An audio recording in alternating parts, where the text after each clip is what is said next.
Ambassador साहब, sir सबसे पहले आपकी तरफ आता हूँ। आप क्या समझते हैं कि जब से रहबर आला जो नए हैं सैयद मुश्तबा खामनाई उनकी नामजदगी हुई है, उसके बाद ईरान दिफाई पोजीशन से निकल के जारहाना पोजीशन पे आ चुका है। क्या आप ये समझते हैं कि इतनी कैपेसिटी ईरान के अंदर मौजूद है कि वो जारहाना इकदामात जो है इसे प्रोलॉन्ग कर सके, या फिर इसे हम एक प्रेशर टैक्टिक के तौर पर देखें? ईरान ने जो जख्म खाए हैं, उस जख्मी होने के बाद ईरान तो अपनी पूरी आबोताब से जो उसके पास है वो सारों को इस्तेमाल करेगा।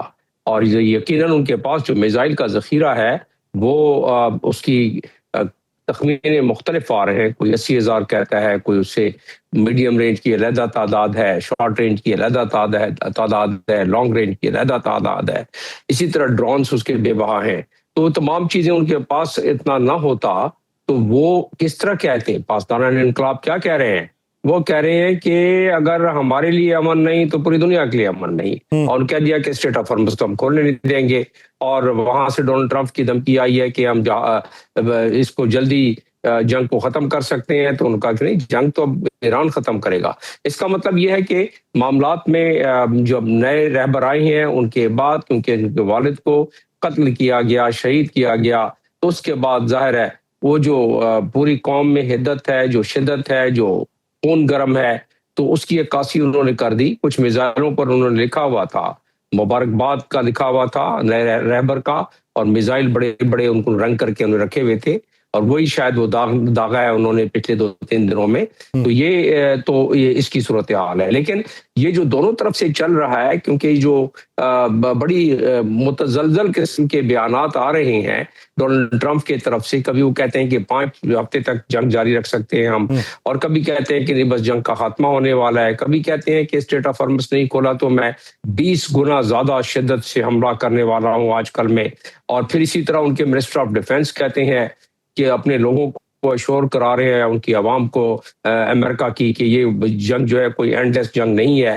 क्योंकि दुनिया में जो भूचाल आ गया है इकोनॉमिक लिहाज से और अस्करी लिहाज से, तो पूरी खिते में जिस तरह हो रहा है, क्योंकि जो डिप्लोमेसी है, सफारतकारी तो खत्म हो गई। 2 दफा सफारतकारी में धोखा मिला उनको। पिछली मरतबा जब JCPO साइन होने वाला था 2 दिन पहले जून में, अटैक कर दिया। इस दफा जब जेनेवा में एक और सेशन होने वाला था, उससे पहले अटैक कर दिया।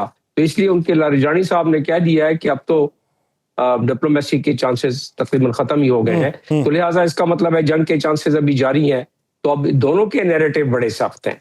या तो ईरान कहे ना कि हमारी ये अहदाफ है, ईरान तो कहता है कि आप हमारे पर हमले बंद कर दो, बिल्कुल, फिर हम भी बंद कर लेंगे। लेकिन अब आज के बयान के बाद वो कहते हैं अगर आप बंद कर भी दो तो अब जंग हमारे, यानी मतलब उनके अहदाफ किसी हद तक मुख्तलिफ हो चुके हैं। वो ये कहते हैं कि जब तक ट्रंप की एडमिनिस्ट्रेशन मौजूद है, जब तक बेंजामिन नेतन्याहू की काबीना मौजूद है, तब तक ये हमारे हमले जारी व सारी रहेंगे।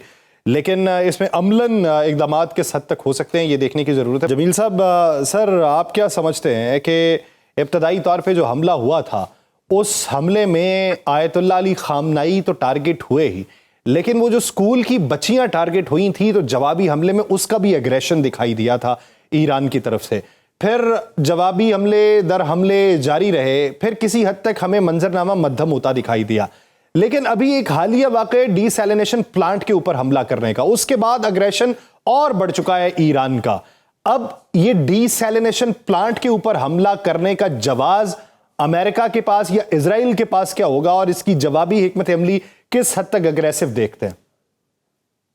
महसूस होता है कि दस्तगिरबा कराना चाहते हैं तमाम जो गल्फ कंट्रीज हैं जिन्होंने अब तक एब्जॉर्ब किया हुआ है उन ड्रोन्स को और इन मिसाइल्स को, जो कि उनके अमेरिकन बेसिस पर हैं। और कुछ क्योंकि इंटरसेप्ट होते हैं तो उसका मलबा गिरता है, तो कुछ लोग उससे नुकसान भी हुआ है उनका। तो उस लिहाज से अगर देखा जाए तो ये डिसैलिनेशन प्लांट पे जो हमला हुआ और साथ में ऑयल डिपो पर, तो उसका मकसद यही है कि ईरान ने तो कह दिया था कि आप हमारी किसी हालत तनसीब पर हमला करोगे तो हम जवाब देंगे। तो बहरीन में भी उन्होंने इसका जवाब दिया है। और बहरीन में वाज़ेह है कि जब उन्होंने जवाब दिया तो कुछ फुटेज ऐसी आ रही है जिसमें बहरीनी अवाम जो है उन्होंने काफी उस पर खुशी मना रहे हैं, झूम अपना जिसको अरबी डांस कहते हैं वो कर रहे हैं।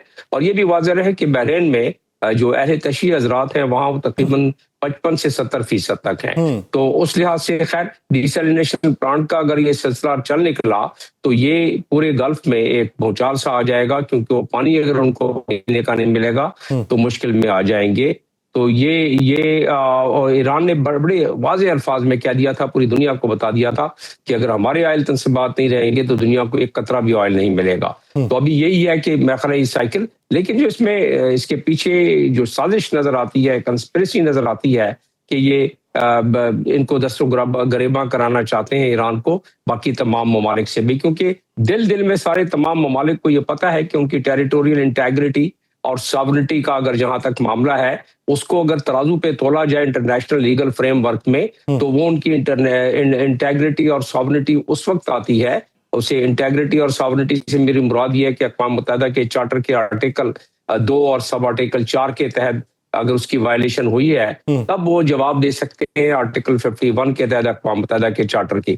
तो वो उसमें जवाब उसका इसलिए नफी में आ जाता है कि जो जेनीवा का एडिशनल प्रोटोकॉल है और इसी तरह 1907 का एक प्रोटोकॉल है और एक 1977 का प्रोटोकॉल है, जिसके तहत कोई मुल्क अगर किसी दूसरे मुल्क को कोई अस्करी फैसिलिटी देता है और उस अस्करी फैसिलिटी से तीसरे मुल्क को हमला होता है तो उसकी न्यूट्रलिटी कंप्रोमाइज हो जाती है, तो दूसरा मुल्क जो है उसको भी हक मिल। तो ये बड़ी डिबेटेबल सी बात है, लेकिन बहरहाल ईरान वो अपना हक इस्तेमाल कर रहा है कि इन बेसिस से आया है और इन बेसिस से जवाब हो रहा है। अब आज मिनिस्टर ऑफ डिफेंस जो यूनाइटेड स्टेट्स के हैं वो कहते हैं कि गल्फ कंट्रीज जो है वो बिल्कुल उनको हम कह रहे हैं और वो तैयारी कर रहे हैं कि वो भी इस हमले का जवाब देंगे, और यही वो चाहते हैं कि गल्फ कंट्रीज को मिला लिया जाए।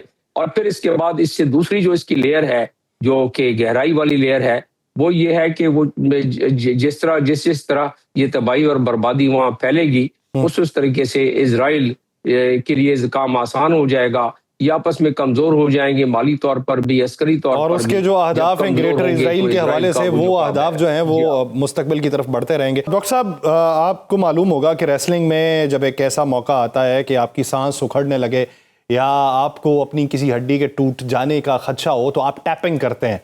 तो स्ट्रेट ऑफ हॉर्मुज़ को बंद करने के बाद आपको क्या लगता है कि कब तक नुक्ताए बर्दाश्त जो है वो उन ममालिक का रहेगा जो ममालिक इसको एक मुआशी तबाही के तौर पे बर्दाश्त कर रहे हैं, और ये टैपिंग अमेरिका तक कब पहुंचेगी इन तमाम ममालिक की सिफारतकारी के थ्रू?